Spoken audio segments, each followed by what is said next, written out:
প্রায় সময় আমাদের রিজিক নিয়ে টেনশন করতে হয়, আর আমাদের সবচেয়ে বড় টেনশনও বোধহয় এটাই। এমনও অনেক লোক রয়েছে যাদের রিজিকে যথেষ্ট বরকত ছিল, কিন্তু বর্তমানে তা কমে গিয়েছে।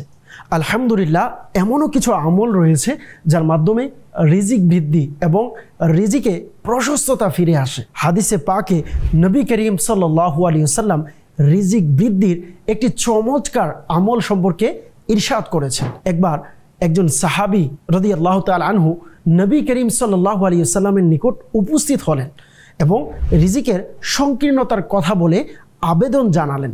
দুনিয়া আমার থেকে মুখ ফিরিয়ে নিয়েছে। তিনি সাল্লাল্লাহু আলাইহি ওয়াসাল্লাম ইরশাদ করলেন, সেই তাসবিহ কি তোমার মনে নেই যা ফেরেশতাদের তাসবিহ, আর যার বদৌলতে রিজিক দান করা হয়? ফজরের শুরুতেই 100 বার বলবে সুবহানাল্লাহি ওয়া বিহামদিহি সুবহানাল্লাহিল আযীম ওয়া বিহামদিহি আস্তাগফিরুল্লাহ। দুনিয়া তখন তোমার কাছে লাঞ্ছিত এবং অপমানিত হয়ে আসবে।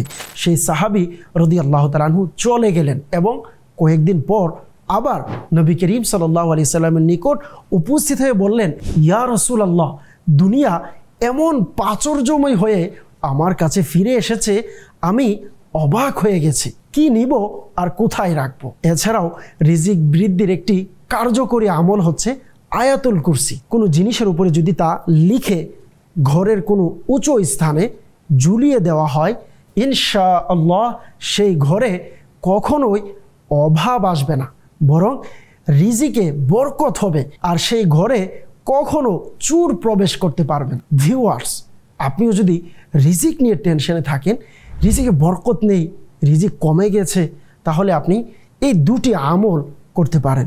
ইনশাআল্লাহ রিজিকে বরকত আসা শুরু করবে।